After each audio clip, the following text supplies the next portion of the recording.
Hello and welcome to Denton's Den with me, Matt Denton. I've spent over 3 decades working in the UK film and television industry, primarily within creature effects, specialising in animatronic control systems. I've been lucky enough to work with some incredible creature effects teams on projects like Harry Potter, Jurassic World, and many creatures and droids in the Star Wars universe, including BB-8. My career has taken me all around the world, and during that time I've met some incredibly interesting people, both inside and outside of my industry. And in this series I hope to sit some of them down for a cup of tea and a chat so that you get to meet them too. My guest on this episode is animatronic designer Gerard Moore. Gerard has spent over 15 years in the industry and most recently has been working with me on Star Wars and Project Hail Mary. Have a seat, make yourself comfy. Welcome to the Barns. Obviously you're in your coat because it is freezing in here today. It's a bit chilly, yeah. We just looked at the thermometer and it was 5.5 degrees. It's gone up to 6 by the looks of things. I can think just about make it out. It's even colder than it was with my last guest.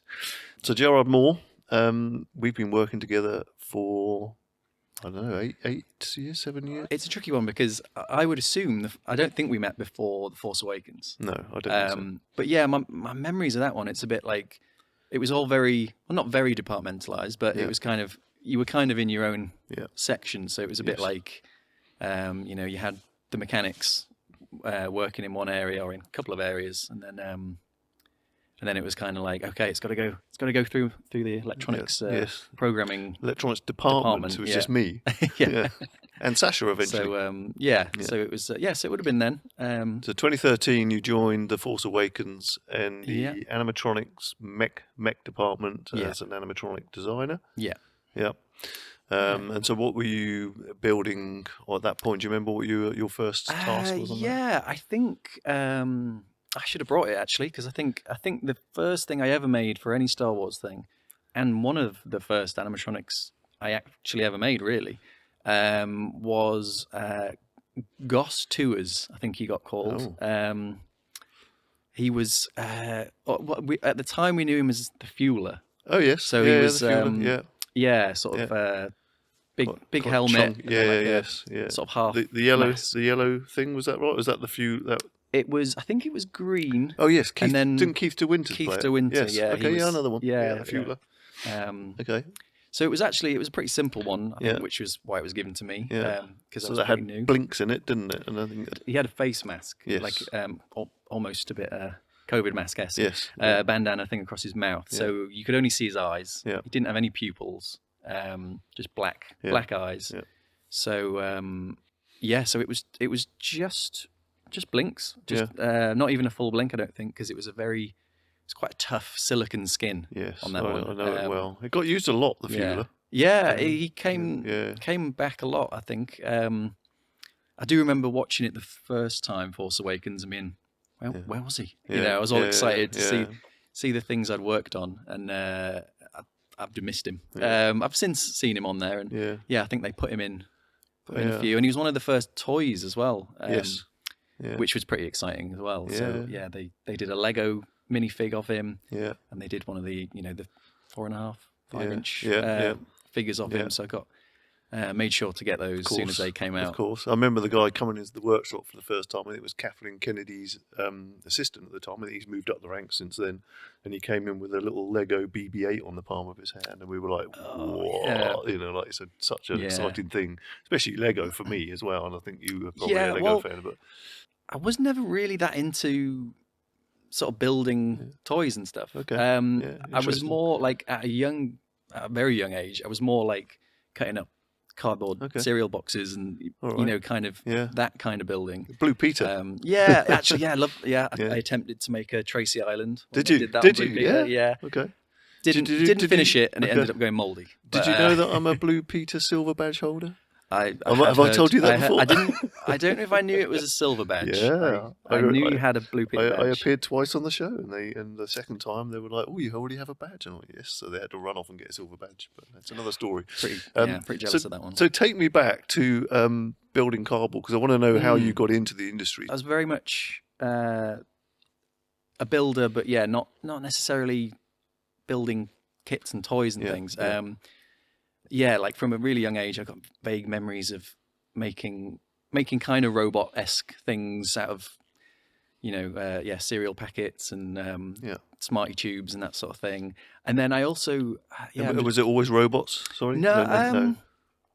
Just wonder if your sci-fi started at an early age. I think that's the ones that stick out to me. Right, okay. I think I probably also made little guns, things like that. Yeah, of course. Yeah. But there's just one cardboard model that sticks out that was a little robot, and I kind of added gadgets to it. Was what I tried to anyway. Yeah. So I sort of remember having like a little flip out flame thing that was like a lighter built into this robot. BB-8. Thumbs up. And then I think I put like a balloon with a little tube or a straw so it could squirt water. Okay, and nice. Yeah. That was probably 8 years old, sort of thing. Okay, yeah.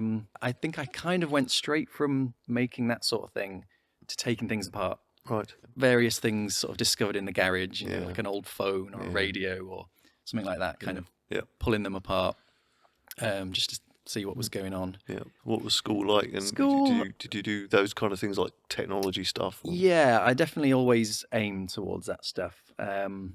Never very interested in English, history, all the kind of humanities type things. It was always more like science, maths, and art, I suppose. Yes. Was, just drawing things in a book. Drawing little gadget ideas and big sort of Bond fan as well. Okay. At that age, I think the gadgets. Just loved all the little little gadgets and coming up with ideas. I wanted to be Q. You know what I mean? Yeah. I think I actually wrote a letter to someone like Sony. Oh yeah. Because I'd started to, I started to talk to my parents and stuff about like, they're like, oh, what do you want to do when what do you think you'll want to go into? And they sort of pointed me towards maybe like product design, right? Or like that kind of engineer or industrial engineering kind of thing of coming up with products and gadgets and that sort of thing. And I've got a vague memory of writing a letter to Sony saying, I want to design things for you. Don't know if I ever got a reply or even if I sent the letter, to be honest. Yeah. Maybe your parents sent it. Yeah, maybe it was it was write them a letter. Good exercise, we'll pass it on. Yeah. And so when you were getting to the end of school, what did you do? College? I have no idea, Gerard, what you did when you left school. Yeah, did college, just as in 2 more years of basically the same subject of A-levels. Yeah. Tried to continue maths, but what I discovered at A-level was I had kind of a natural mind for maths, but as soon as it got to A-level sort of level, I just was like, this is beyond my it's non-intuitive anymore. Right. Once it started getting abstract and imaginary numbers and yes, things that are like, I'm like, well, I don't know how to use that. I can't picture that. I did it as well in electronics. I've forgotten it all, to be honest. I don't remember. And maths was never easy for me. I was told I had to have maths to do electronics, and so I had private tuition at school to get my GCSE grade C was the maximum I could get because I dropped down a level. Yeah, and I really struggled, and yes, I always struggled with it. And it was geometric maths became much easier to me. Like all the stuff I struggled with at school, like trig and stuff like that, then became really easy later in life when I had to use it for robotics. Yeah, when you can apply it to something you want to do. Exactly. I had no application for it at school, so I had not interested. Right, so I tried maths, but flunked out on that basically for A level. Went on to do, I think, physics. Design technology. Yes, that was the big one that I was actually interested in. Yeah. I lent more electronics-wise at that point. And the plan was then to go do electronic engineering at uni. Okay. Like you said, the maths was an issue. Suddenly goes up a level, doesn't it? Yeah. So I ended up having to do essentially a 3-year electronics engineering degree in 4 years. Right. Because the first year was a foundation, general sort of. Do you have an electronics degree? No. Oh, okay. So, like me, you dropped out of university. So I did kind of more than I should have, to be honest, because I did this foundation year. Yeah. I did the first year of that course. Yeah. I started the second year of that course. Oh wow, you got quite a way in. And then at that point was kind of like, it's not sinking in. I was also, I was young. stupid, and you know, so there was a lot of distractions at that age. Okay. So got essentially 2.5 years into this 4-year course before kind of falling behind on things. Right. Again, not seeing the application. You know, it was lots of theoretical maths, physics, electronics, obviously, but I didn't really, you know, I didn't really care what a Coulomb was. Yes. Well, I've said it on many occasions, I'm not very academically minded, I figured out, and it took me until university to do that. But by the time I got to university, I'd done 4-year apprenticeship, so I had some background in electronics, but I was even stupider, because what I did is when I got to university, that foundation year, they said, you don't need to do it, because you've already done all this background. So they skipped the first year. The third year, they were like, for some reason, I could skip the third year because of the background I'd done. You do the second and fourth year and get a degree. And I went, wow, no, I want to do it with my mate, so I'll do the first year, thanks. So I went back a year. Even more stupid. Yeah, well, I did 1 year. At that age, you want to just hang out. But I didn't even leave home. I stayed at home. It even more, it's just terrible. Anyway, I did. So I think I flunked it even worse than you did. But not that it's flunking, because we did all right. We're both doing all right. Yeah, so this is the whole point, you know, like you don't have to. But also, I'm assuming possibly when you did it, well, it was certainly cheaper. If not, it was paid for. I was getting paid. I was being paid to go to university. I know. I had a full grant. Yeah. Have plenty of debt from student loans. Yeah, it's ridiculous, isn't it? Like I say, I did 2.5 years of this course. That was all, you know, loans, and had a house sorted, housemates, but was no longer going to university. So I ended up getting a job in a call center, right? Because I was like, I need to just live, you know. It's like, well, I can't imagine you doing that, but you know. No, well, it's weird. I mean, because even this feels, it's a bit like you know, public speaking or just forward-facing customer service type thing is definitely not my natural instinct. But for whatever reason, mostly desperation, I guess. At least you're not cold calling. Yeah, it wasn't that constant rejection. No. Of trying to sell someone something. Yeah, you've come out of the call centre and you're interested in, and you've got a bit of background in electronics, so you're interested in the film stuff. So how did you get into film? How did you get that to that point? What's the step? So while I was working at the call centre, I was, you know, like, what am I going to do? And I had a friend who I think he was still at uni doing sport therapy or sports science or something like that, and he was interested in film stuff as well. You know, at this point, YouTube just about existed. Right. I remember there was a channel called Indie Mogul. Right. A guy called Eric Beck who was doing just backyard effects, I think is what he called it, and it was latex molding things, making little props, making little blood splatter guns and things like that. So I'd been watching that, and I was sort of thinking, you know, we got chatting and we were like, oh, maybe we'll try and make a little film. We never did in the end. We sort of talked about it, and I attempted. I remember I made a alginate mold of my thumb. Okay. And like slushed latex into it, and like stuffed it with cotton wool and a bit of red paint and blood and stuff like that, and was kind of like, you know, I remember it being in the fridge, in this sort of student house, and my two female housemates were kind of like, what is this disgusting thing in the fridge? That never really went anywhere, but it got me more down that line of, well, maybe I can try something else. Maybe I can get into that. And I found basically another degree in Hertfordshire University. Did a special effects and model making degree. Contacted them. They were like, oh yeah, you know, you need a bit of a portfolio of model making work or that sort of thing, mechanical things. And to be honest, I didn't really have anything to show them. I just tried to cobble stuff together. I remember, you know, went to like a toy shop. Started like chopping up kits, toys, and kit bashing, and you know, I made this kind of sci-fi laser gun looking thing out of a few other bits and pieces. I made a cardboard and plaster bandage Predator mask. Brilliant. Which actually I could have brought, but I kind of forgot the relevance of it. I couldn't quite remember why I made that, but I do still have it. Basically, tried to sort of just gradually get a few things together for this portfolio. I can't quite remember the full process, but I ended up going to like an open day, applying for this course, and now I was going back to uni again. It's really weird because I have a very similar story. Yeah. But not, I didn't go to uni, but I actually blagged my way into a trade show about television production in Earls Court. I went 2 years in a row. And I made up a fake company, got a pass, blagged my way in. Met 2 special effects companies there. One of them I ended up working for, got my first job. But they did the same thing. They were like, what do you do? And I was like, well, I've got a ONC and electronic engineering and HNC. And they're like, no, show us something. Yeah. So I went away for a year and I scratch built models. And I built a Scout Walker out of balsa wood and plasy card, and little props, gadgets. I made a little alien, because aliens I loved. Yeah, I loved aliens. Like a little tracker thing. Yeah. And took that back, pictures of them back the next year and got a job. So it was all, no one was interested in qualifications. They wanted to know, what can you do? What can you build? Make me something, show me something.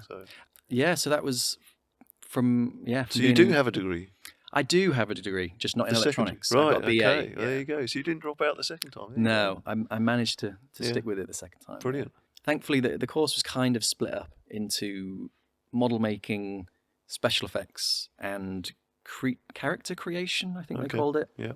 So it was a very broad course. It was, people who wanted to be sculptors or model makers or just do special effects. Yeah. I think when I tried to get into the industry, I was thinking special effects, but I didn't realise at that point. And at that point, actually, special effects did also do creatures, animatronics, and all sorts. And now it's got a bit separated, creature effects and special effects. I was thinking, I'm going to be special effects. And I did a lot of special effects for a while, but on a more model makery thing. But nearly everyone I've talked to so far has been a model maker at first. I feel like I was quite lucky because that course, there was some good education on it, but it was mostly just, this is 3 years. You've got access to a workshop. You've got some briefs to give you ideas. Go make some stuff. So like the course, there was academic side to it, but thankfully for me, it was very much just sort of self-driven, hands-on stuff. Hands-on. Your main mark for this year is build something. Yep. And my final project for that course was an animatronic head. Or an attempt at one. It was a character from Tank Girl. Because it was a comic book. It was very much in a kind of comic style mascot almost. It was almost like a football mascot, big oversized head. No skin really. It was just a helmet, a sculpture that I did that was very rough, clay sculpture, and then just fiberglass straight on top of it. No mold. I just made the shape. Okay. And then covered it in fur essentially, and just kind of worked it into the shape of this character. It was a kangaroo basically. It was like an anthropomorphic kangaroo. Had these giant ears, which was where a lot of the time went. They were really mobile. I was quite pleased with that. All servo driven. Yeah, all servo driven, just directly from a 6-channel radio. I think was all I had. By then, I guess I'd got this inkling that creatures and animatronics, and that could be good. Like you say, I'd forgotten. Labyrinth. I used to love Labyrinth as a really young kid. I remember taping it off the TV, and wearing it out, watching that one. My mate told me, it's made by Jim Henson's Creature Shop. And I thought, because in America they call workshops shops, we don't use that word in the UK. We call it a workshop. We don't call it the shop. And shop to us in the UK means somewhere you go and buy stuff, a shop. So I thought you could go. He said, there's one in London. I was like, well, can we go to London and buy creatures? To the creature shop, yeah. And I was like, it took me years before I learned that it's like a company that makes the creatures, and it's called the Creature Shop. So, Yeah, Ninja Turtles I loved as well. Met people since that worked on those Ninja Turtles movies, and like yourself. I didn't work. Not on sure what Ninja. your first. I worked. My first one was Buddy. Actually, it was quite late at Henson's. But Buddy. That was the gorilla film, baby gorilla thing. Yeah. How did you actually get your first job? And just take me through up to Star Wars. So in the second year, I spent a whole semester, I guess 2-3 months, whatever that was. At Artem. Okay. So Artem. Yeah. Okay. Yeah. So. Doing just anything. Yeah. As I don't know, as people who might have worked at Artem or have been at Artem know they just do everything. They kind of are, like you say, that more old school thing of special effects. Yes. They'll do everything. Yes. They'll do models, explosions, characters, props, everything, puppets, all of that stuff.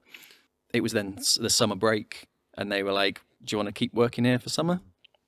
So carried on working there over the summer. Wow.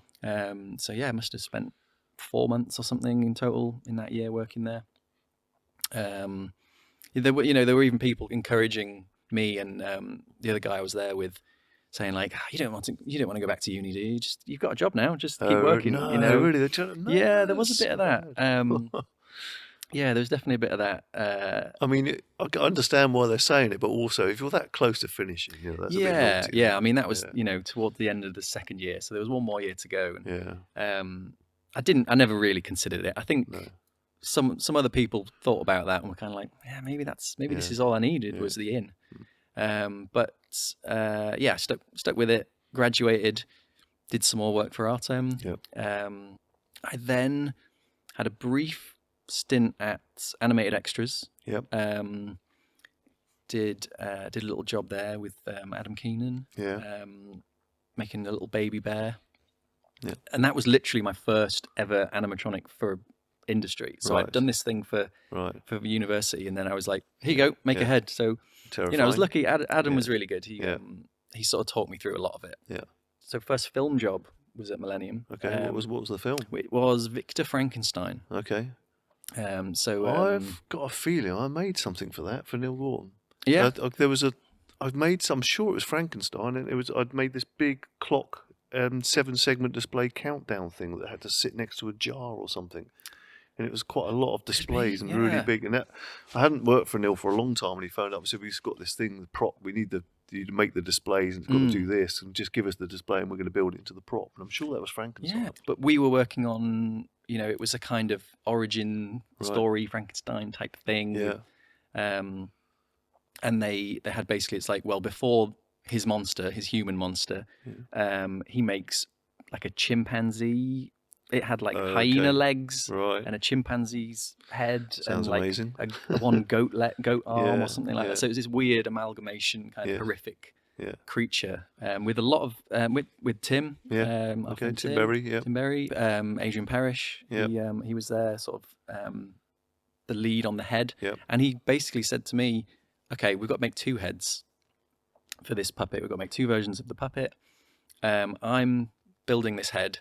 You just sit there and copy me, basically." Okay, wow. Because we need 2 of them. Okay. This was, I guess this was 2012-ish. Oh, well, not long before Star Wars. Then. Well, it can't have been long, because I remember Adi mentioned, I'm going on to Star Wars after this. Right. And funnily enough, my first instinct, because I like Star Wars, but I was never, when I was a kid, the prequels came out. Probably when I was 12 or so, that was when those came out. So I liked Star Wars, it's but different. It wasn't my life-changing thing. So, my response internally, at least, was actually, Amy's leaving. I'm going to get more work here. So I was kind of like, that's good for me, because he's going somewhere else. Not that I felt in any way equivalent, but I felt like, they'll probably give me a bit more work because they need help. A few weeks later, something like that. I think it was Adi. I think he called me himself and said, "Would you be interested in joining us?" So it had already started. So it had already started by the time I got there. Right. I was definitely a late comer. Okay. Yeah, so that was that was the amazing, right? Not so short version of how I ended up on Star Wars. Was very interesting. I love the fact that you did actually finish a degree in the end. At least you got that. Yeah. I was glad. I think, like you say, there was people sort of tempting you, but I thought, I've got to finish it this time. Well, I dropped out because I got offered a job in the film industry, and my parents were mortified. They were like, "You're mad, you're crazy," and my grandparents were the same, and like, "You've got to finish your degree." But I just knew it wasn't for me, and I wanted to make things, and I was better at doing that. Yeah. And I've never looked back, and it's not forever, and I'm not endorsing that at all. Definitely get an education first. I just want to talk about your role now, because obviously it changed a bit, and it's probably changing again. you ended up mostly in the mechie department doing animatronic stuff. Because you had a bit of electronics background, I kind of nabbed you into my department for a bit. You did a bit with me on Andor, season 1 for a while. You came and helped out me for a bit, because I was pretty much solitary. I did have Sasha Choate helping me for a while through the Star Wars series. So then I nabbed you back for the project we just finished last year, which was Project Hail Mary. And I had you for pretty much a whole year on that. How was that? No, you don't have to. You don't have to answer that. I will. It was good. It was. Yeah. It was. I think a big part. I know you kind of want to still do mechie stuff, because I know you don't have to pretend that you like electronic. No. I think it's good to do different stuff. To be honest, I do animatronics, do puppets, and it's always quite nice when a prop job comes through and it's like a nice technical. There's a job I did a few years ago was building a nuclear bomb, fake bomb, for one of the Mission Impossibles. And I really enjoyed it. It was a different team, a different environment. Is it a combination of electronics and mechanical? It was the control system, control for it, and it basically sort of separated. It was supposed to look like a sort of hydraulic thing, and it. So it's I think it's nice to mix things up, diversify a bit. And do you feel like you came out with it with more knowledge, having worked with me for a year? You got to say yes, of course. No, definitely. I definitely did. Yeah, I think. And this also came about because our boss Neil Scanlon, who's head of creature effects for Lucasfilm at the moment, he obviously was bending my arm to say, you've got to get some help, because he was terrified if I got ill or something, no one's going to be able to turn the computer on and what have you. But there's a bit of pressure on there for you as well. There was definitely times. I think it's also that thing of it's tricky because I'm there to help you and to learn what I can. But it's also like I'm not a student. We can't really commit the time for you to just teach me things. Especially the coding stuff. I've played with it, but I'm not a programmer. I do what I can. There was definitely a few occasions where I'm like, oh no, Matt can't do this day for some for whatever reason. I'm going to get asked to do it, and I'm a bit like, I'm going to be on my own. A bit of fear with that. No, enough fear never hurt anyone. No, it was. It all went well though. It all went well. Yeah, it was good. And I know we can't really talk about that project too much because it's not come out yet. But are you looking forward to it? Yeah, I think the story's great. I think I'm hoping. I think they've got a good balance of kind of lightheartedness and emotional scenes, and and I think the work we did looked really good on the whole. I think. In your professional career, and obviously it doesn't have to be Star Wars, right? I know 10 years of it has been Star Wars pretty much, but what would be your favourite thing that you've made so far? Creature, character, droid, prop, whatever, what would it be? It is some of the creatures. I think it's some of the Star Wars stuff. I think one I particularly liked the result of was, I think Episode 8 was one of the, I can't even remember what they were called. The creatures that live on the island that Luke... not the Porgs. No. Oh, goodness me. The caretakers. The caretakers. Yes, the caretakers. A team of us made 20 or so of them.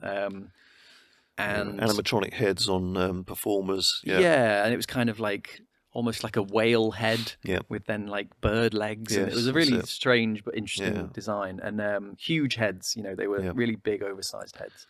Which is nice, because you can fit a lot in them, right? Yeah. A lot of this is kind of hard to talk about, because you sort of like, they were barely in the film. Yes. Like we made 20 of them. I think you saw 2 in the original theatrical release. Happens a lot with all of our work. Yeah, there was a whole band of them, and one of them was playing like a giant sort of, like an alpine horn. So it had to sort of puff its cheeks out. Okay. So that was like a sort of a special one. So I spent most of my time just on that one. It had to play this thing, so I put a little bit of tube in its mouth to try and see how it looked, and so it sort of had all this kind of, it was a really nice foam latex sculpt with really good wrinkles, and so I really like that one. Okay.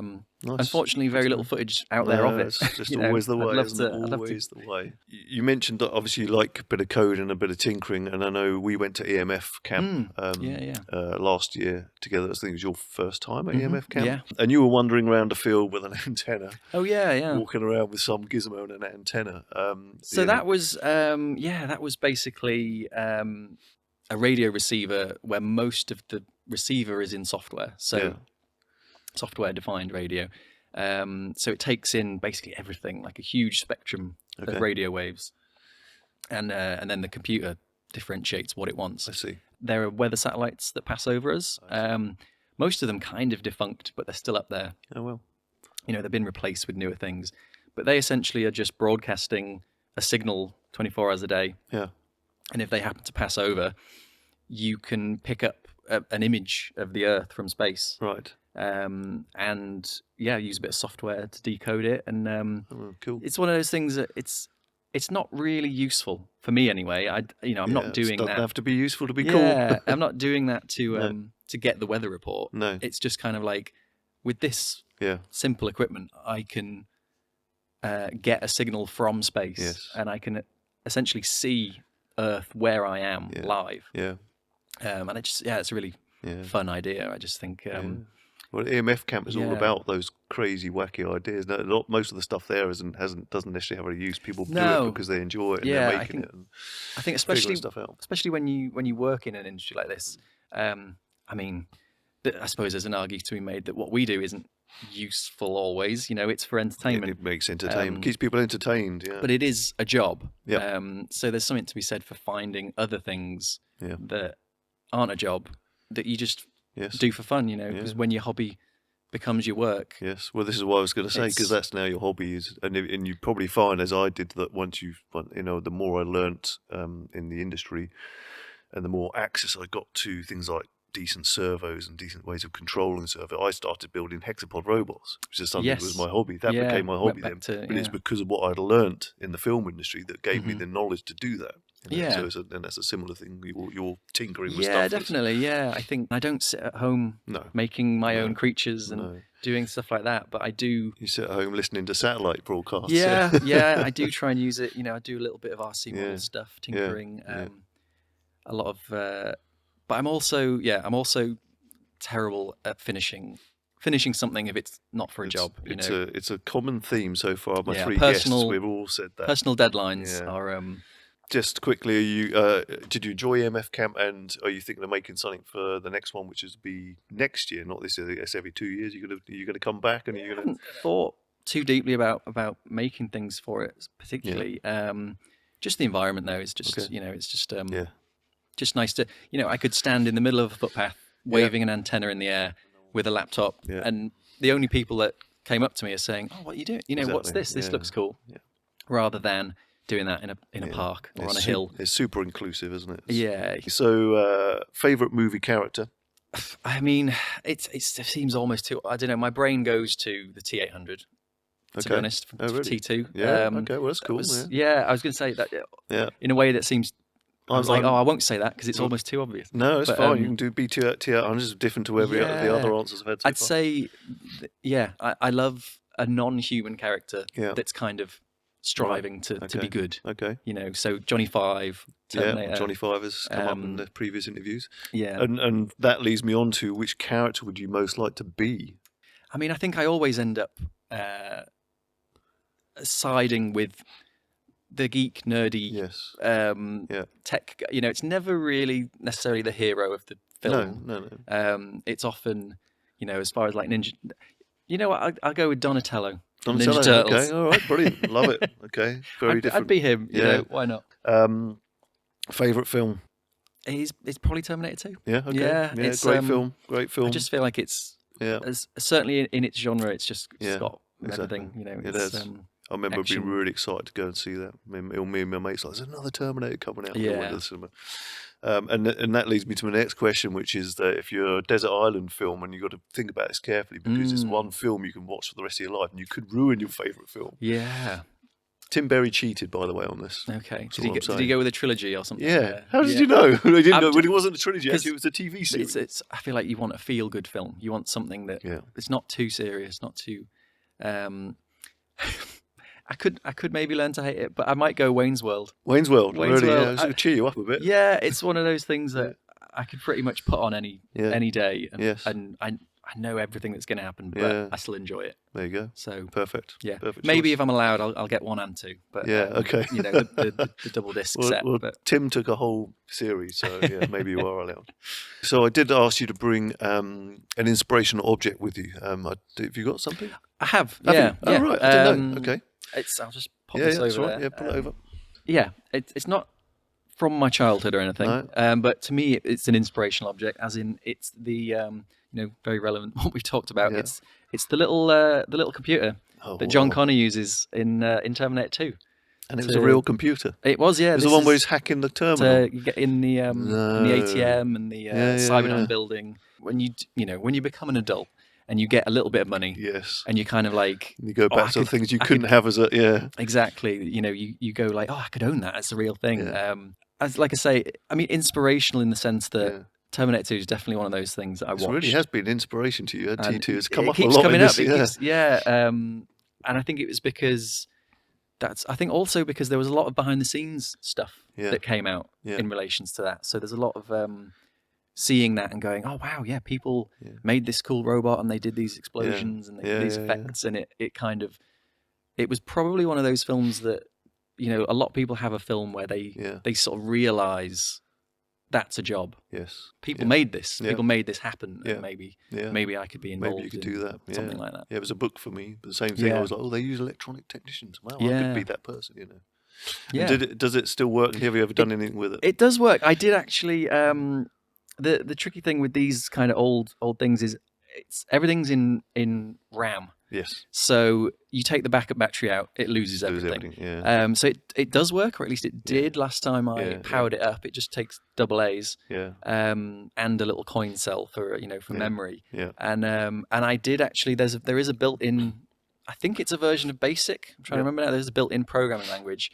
So I did sit down and recreate the ATM hacking program. Really? So you type in there. Yeah. I checked from the film. It's like, what do you type? Yeah. And he types in the program, runs it. All the characters come across the screen. Wow, that's super nerdy. Yeah. You should take this to EMF camp. Yeah, I could do. Yeah. Just walk around with it with the little ribbon cable and the terminal. Yeah, well, that's it, because that's the parallel port accessory that they had on the film as well. So did you bring a favourite tool, or do you have a favourite tool in your toolbox? I didn't bring a tool. I did have a look, because there was part of me that I always try and think a bit different, just a tool, It's, the thing that I tried to bring but couldn't find is literally a bendy ruler.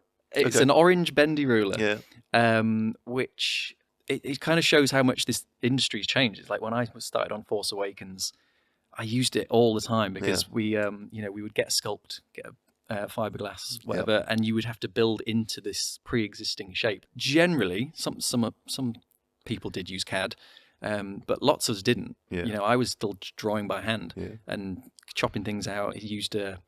I'd sometimes stick things on the photocopier just to get a profile of it and stuff like that. And it was just a really handy thing. You could put it inside a head and kind of get the contours. And it got borrowed by everyone in the workshop almost. I had to actually write on it at one point, please do not mark, because it came back to me with Sharpie marks of little measurements people had made, and I was like, it doesn't wash off. You wrote on it with a mark. I wrote on it, do not mark, yes, because I'm allowed to. But please, if you borrow it, don't put any pen marks on it. So it just sort of shows, like, I haven't used it for years, so I can't find it, but that's what I would have brought if I could find it. One last question. Cheese on beans or beans on cheese? We're obviously in baked potato land here. Oh, we're baked. Oh, okay. Yes. Yeah. Weirdly, my brain went to toast. Maybe that's just interesting. What I had I've never even had that on toast before. No, cheese and beans on toast. Never had it. My personal preference is potato, beans, cheese. Cheese on the top. Okay, interesting. I think that was Lee Towsey. I think myself and Tim Berry are the other way around. Cheese underneath. Cheese, so you start to melt the cheese on the potato, and then the beans go on top, and it melts the cheese even more. Oh, so you put cheese below and on top of the beans? Oh, well, you could do that. I know that's cheese, beans, cheese. Is that just too much cheese? It's a lot of cheese. You could do that. I've never had that, but maybe that's the answer. Because I've got butter, cheese, beans. I quite sometimes like the contrast of the cold cheese on top of the hot beans. Oh, interesting. So. Yeah, okay. So they're still melting and the top layer is still a bit cold. Very nice. Yeah. Gerard, thank you very much for coming in. There's one last thing you need to do, which is pick one of these dice. Okay. And roll a dice. Just one? Me. Yeah. Go ahead. Yep. All right. Well, you're number 4. In my little bag of bits down here. You get a little Devon fridge magnet, and it's the crab. Oh, so everyone's I'm a Cancer. Oh, there you go. So it's perfect. Yeah, perfect. The crab fridge magnet. And if people wanted to find you on your socials, do you have social media? Or? I barely. Yeah, I mean, I'm pretty sure if you put my name, Gerard Moore, on YouTube, it's up there. Yeah. It's various, just random. Nothing really produced. It's just random clips. You on an Insta or anything like that? Instagram. There was a brief time I was considering a bit of a businessy sideliney thing, and I've got an Instagram Shemptech. Shemptech, which may or may not ever materialize as a business thing. But yeah, Shemptech. There's a few little animatronics videos on there. Right. Okay. That's about it. Excellent. Thank you very much. If you've enjoyed this video podcast, then please do like, share, subscribe, and leave your comments and feedback. You can find further information on this episode's guest in the description section, including links to their social media. Bye for now.